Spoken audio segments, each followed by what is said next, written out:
لو أول مرة تسمعني على اليوتيوب أو على الفيسبوك، ما تنساش تعمل اشتراك في القناة أو متابعة على البيج، وتعمل لايك على الفيديو، وما تنساش كمان تقولي رأيك في تعليق.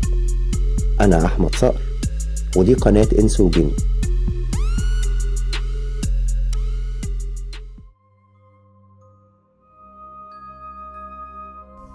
أنا اسمي سلمى، عندي 25 سنة، متجوزة من سنة واحدة بس.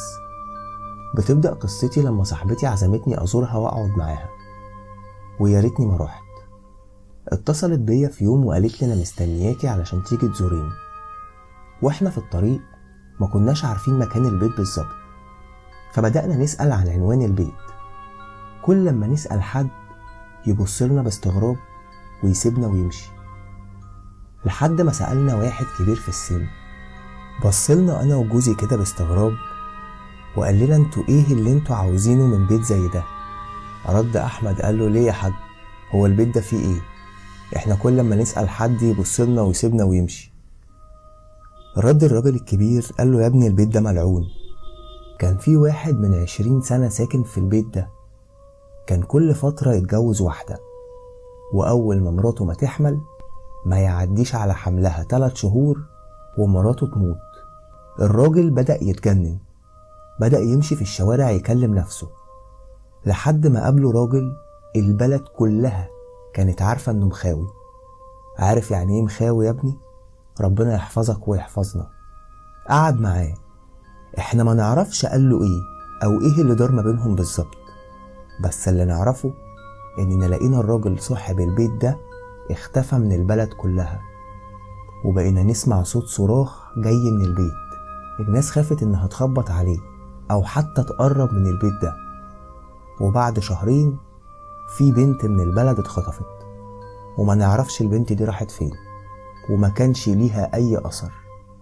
وبعد 9 شهور من خطف البنت لقينا خبط جامد وصريخ في البيت ده، وكان في صوت واحدة عمالة تصرخ وبتقول الحقوني انا بولد. الناس اتلمت على البيت وقالت لا، احنا لازم ندخل ونشوف ايه اللي بيحصل جوه بالظبط. وكسروا الباب، دخلوا لقوا البنت اللي اتخطفت، لكن البنت دي كانت بتولد، والراجل اللي كان اختفى كان قاعد ساعتها على الارض جنب البنت اللي بتولد. المشكلة بقى يا ابني انه كان راسم دايرة كبيرة قوي.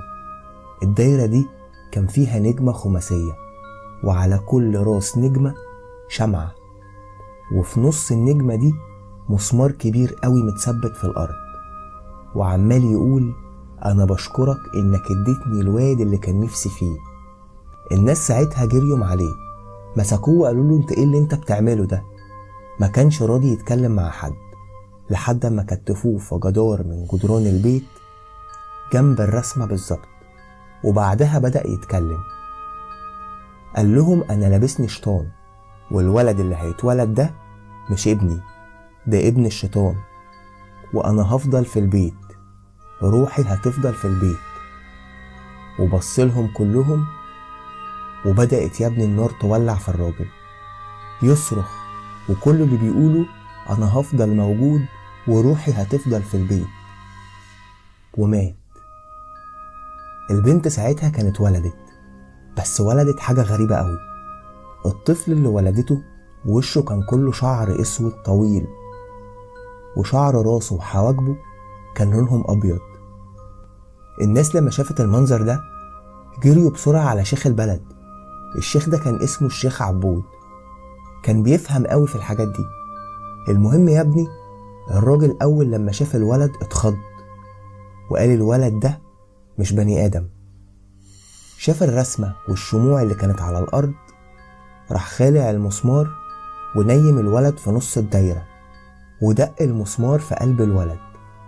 المشكلة بقى يا ابني قبل ما الشيخ عبود ما يقرب المسمار من الولد، لقينا الولد بدأ يتكلم. وساعتها الولد قال انا راجع، انا ابن الشيطان، كل 9 شهور هحضر وهتشوفوني موجود في اي طفل موجود في البيت. بصراحة ساعتها احمد جوزي لقيته بيحط ايده على بطني وقال لي احنا لازم نرجع. قلت له احمد انت بتصدق التخاريف دي؟ بنبص تاني على الراجل لقيناه اختفى.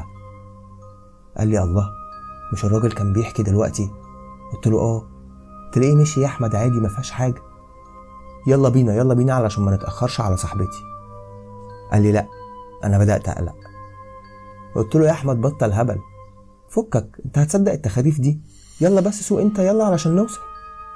المهم واحنا مكملين طريقنا احمد بيقول لي هي صاحبتك ياسمين دي ما خلفتش؟ قلت له لا، هي متجوزه من 4 سنين لكن لسه ما حصلش نصيب، وجوزها هيموت على ولد، ان شاء الله ربنا يرزقهم قريب. قال لي ربنا يستر، انا قلقان قوي. ما سمعتيش كلام الراجل والعيل الصغير اللي روحه لسه في البيت ومستنيه طفل علشان تلبسه؟ قلت له سيبها على الله يا احمد. ببص من شباك العربيه لقيت البيت بتاع ياسمين قدامنا، وياسمين واقفه في البلكونه وبتشاور لي. ركننا العربيه وهي بدات تنزل علشان تستقبلنا، سلمت علينا ودخلتنا في الصالون. لقينا جوزها جاي يسلم، بس كان شكله مرهق قوي، كأنه كان بيحفر في أرض، هدومه كلها تراب، ايده ووشه كلهم تراب. بصراحة ما اهتمتش. قعد معانا وقمنا نتعشى. فأحمد بيسأل جوزها بيقوله انت شكلك كنت بتحفر في أرض، ايه كمية التراب دي؟ لقيناه سكت كده والمعلقة وقعت من ايده، وبص لأحمد وقال له بعد ما ناكل هحكي لكم كل حاجة بالظبط. وبعد ما أكلنا ياسمين بتقول اتفضلوا في الصالون. قال لها لأ، تعالوا أنا عاوز أوريكم حاجة. فتح باب كده بس بينزل لتحت، باب في الأرض باين عليه إنه سلم بينزل للبدروم التحتاني. قال لنا ما تخافوش، مش انت يا أحمد عايز تشوف مالي؟ يلا انزلوا هوريكم حاجة. بصيت لأحمد وياسمين لقيت ياسمين بتضحك، وأحمد بيقول لي عايزة تشوفي؟ قلت له يلا ننزل يلا ننزل. المهم نزلنا. أول ما نزلنا لقينا ضوء شموع منور. الشموع دي كانت منورة البدروم كله، وجوز ياسمين قاعد عند الشموع. ببص لقيت الدايرة اللي قال عليها الراجل. فعلا الدايرة دي هي اللي وصفها بالظبط، النجمة الخماسية والمسمار والشموع. ايه ده؟ قلت لأحمد ايه ده؟ ده الكلام فعلا طلع بجد. رد جوز ياسمين وقال لي دلوقتي هحل مشكلة حياتي. انا بقالي 3 سنين مراتي مش عارفة تخرج من البيت الملعون ده، وكل لما اجيب شيخ يشوف فيه ايه في البيت الملعون ده، اول ما الشيخ ما ينزل يطلع له شبح صاحب البيت القديم يموته ويدخل. عارفين بيدخل فين؟ الأوضة دي. ببص لقيت أوضة، بس الأوضة دي ملهاش باب، ده خشب متقفل بيه فتحة الباب.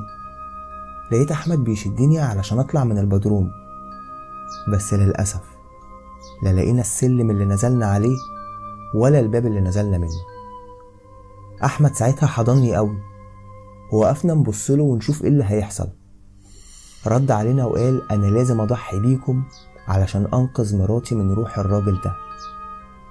قعد ساعتها يقول كلام مش فاهمينه، ووشه بدأ يتحول لشكل وحش قوي، وعينيه بدل ما هي بالعرض بقت بالطول.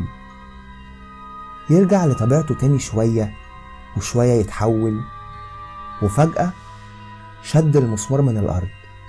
ساعتها أنا مقدرتش أقف مكاني ووقعت، وبطني وجعتني قوي، وحسيت إن البيبي بيلعب قوي في بطني. لقيت أحمد بيقوله كفاية كفاية، مراتي هتموت ارحمها. قال له لأ، دلوقتي روح العيل اللي مات هنا دخل في بطن مراتك وهيتولد، والشيطان هيجي ياخده، وانا ومراتي هنستريح من كل العذاب ده.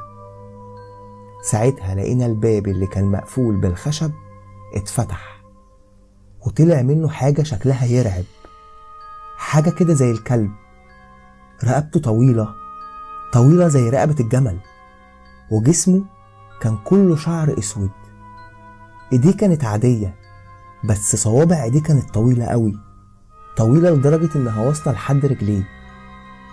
ورجليه كان فيها حوافر، والحاجة دي دخلت صوابعها في بطن ياسمين وجوزها، والاتنين اختفوا. ورجع تاني الشبح ده للأوضة، ورجع الباب اتقفل عليه زي الأول بالظبط. الأرض ساعتها اتهزت بينا قوي، والشمع اتطفى. أحمد ولع ولاعة كانت معاه، قومني. ساعتها لقينا السلم وشفنا الباب، طلعنا وخرجنا جري من البيت، وخدني ساعتها على المستشفى، لأني كنت ساعتها حاسة بألم شديد قوي في بطني. أول ما رحنا المستشفى دخلوني على غرفة العمليات، وقالوا لي انت هتولدي دلوقتي. قلت لهم ازاي؟ أنا في السابع. لقيت الدكتور بيقول لي وضع الجنين جاهز على الولادة، ولو سبناه هيسبب خطر ليكي. قلت له خلاص، لو وضعي حرج خلاص. بعد ما خلصت عملية الولادة فوق، لقيت نفسي في أوضة في المستشفى وأحمد جنبي. قلت له ابني فين؟ سكت. قلت له هو جراله حاجة؟ قال لي لا هو كويس بس غريب شوية. قلت له غريب ازاي؟ ابني ماله يا أحمد؟ قال لي يا سلمى ابنك وزنه 10 كيلو وكان عمره 3 شهور. قلت له ايه 3 شهور ازاي؟ قال لي معرفش، انتي ولدتي الولد عنده 3 شهور. قلت له احمد انا قلقانه وعايزه اشوفه. راح الحضانه وجابهولي. اول لما شفته اتخضيت. قلت له هو ده ابني؟ قال لي اه. مسكت الولد قلت له احمد قدم في ودن الولد ده. احمد اخد الولد مني وبدأ يقدم في ودنه، لسه بيقول الله اكبر لقيت ابني بدأ يصرخ، ويصرخ جامد ويحرك جسمه بشكل غريب. سكت احمد شوية كده وقال لي انا مش مرتاح، شدي حيلك انتي ولما نخرج يحلها ربنا. بعد يومين خرجت من المستشفى، روحت على البيت. كان كل يوم اول لما الاذان يأذن الاقي ابني يصرخ ويعيط قوي ويدبدب، وفضل الحال على كده لمدة شهر. احمد قال لي لا كده كتير، انا لازم اجيب شيخ. طبعا انا كنت محبوسة بابني. فاهمين يعني ايه محبوسة؟ انا ابني كان بيكبر بطريقة غريبة. الولد عمره شهر لكنه جسم طفل عنده 8 شهور. في يوم كنت بروق المطبخ وواقفة على السلم وسايباه نايم في اوضته، لقيته جاي بيزحف. انا من الصدمة والخضة وقعت ما حسيتش بنفسي، وحمدت ربنا ان احمد جه ساعتها. اخدني ورحت على المستشفى وابني معانا، والدكتور قال لي لازم تقعدي هنا شوية لان الوقعة اثرت على ظهرك. قلت لاحمد لا انا هسيب ابني لمين؟ قال لي ما تقلقيش انا هروح لشيخ بيه واشوف الولد فيه ايه بالظبط. قلت له لا يا احمد انا لازم اجي معاك. وبعد اسبوع خرجنا ورحنا على الشيخ، حكيت له على كل اللي كان بيحصل مع الولد، وبدأ الشيخ يقرأ قرآن. كل ما الشيخ يقرأ ابني يصرخ ويترعش لحد ما وقع من ايدي، وبدأ يحرك نفسه حركات غريبة كده وجسمه يكبر لحد ما بقى جسم الولد طفل عمره 5 سنين. انا واحمد مش مصدقين ايه ده، هو ايه اللي بيحصل؟ بعدها الشيخ وقف قراية وبدأ يسأل ابني انت مين؟ رد عليه بلغة مش فاهمينها، قال له اتكلم عربي. قال له انا اللي انتوا قتلتوه من زمان، انا اللي انتوا قتلتوه وحطيتوا المسمار في قلبه. انا اتحررت من هنا. وشاور على بطني وبص للشيخ تاني وقال محدش هيقدر يموتني، انا هموتها وهموتك وهموت جوزها، وروح ابويا هتعيش هنا. ولقيته ساعتها بيشاور على احمد. ساعتها الشيخ بدأ يقرأ قرآن بصوت عالي قوي، وبدأ ابني اللي معرفش ابني ولا لأ ده يرجع لشكله تاني. الشيخ بص لأحمد وقال له شيله يا ابني، شيله وحطه على الكرسي اللي جنبك ده وتعالى. بص لأحمد وقال له يا ابني انت سمعت كل حاجة، انا ما اقدرش احرر ابنك من الروح دي، ده لازم يموت نفس الموتة. انا قعدت اعيط، اقول له انا السبب يا احمد، انا السبب. قال لي ده مكتوب، وده مش ابننا اصلا، الولد ده لازم يموت. قلت له لا يا احمد، ابني مش هيموت. لقيت الشيخ ساعتها قال له طب انا هحاول محاولة تانية يا ابني، ولو قدرت يبقى احنا كده فعلا نجحنا. وبدأ الشيخ يحط ايده على الولد، وبدأ يقرأ قرآن كتير قوي، يقرأ والولد يترعش. كل ما الشيخ ما يحاول يقرأ اكتر، الولد يترعش اكتر اكتر.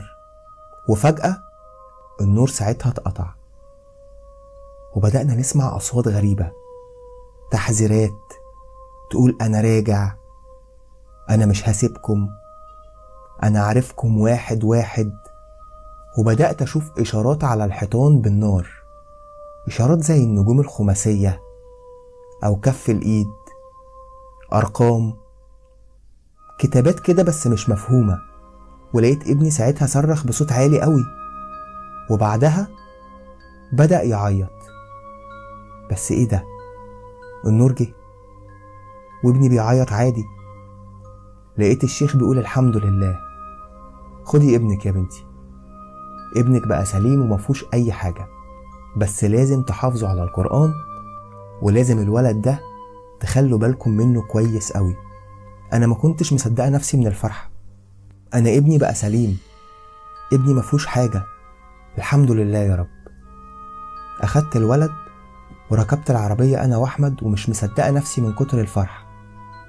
ببص في الولد، لقيته ماسك حاجة في ايده ومثبت عليها قوي. بحاول افتح ايده مش عارفة. تخيلوا ان قوة ايد الولد اكتر من ايدي، الولد اقوى مني. بعد ما سبت ايده لقيته بيمدلي ايده وبيفتحها.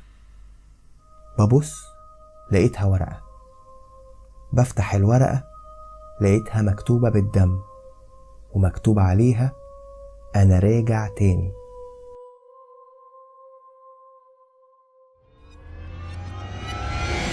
لو أول مرة بتسمعني على اليوتيوب ما تنساش تعمل اشتراك في القناة، وما تنساش كمان تعمل لايك على الفيديو لو عجبك، وأهم حاجة بالنسبة لي إنك تسيب لي رأيك في كومنت. أنا أحمد صقر، ودي قناة إنس وجن.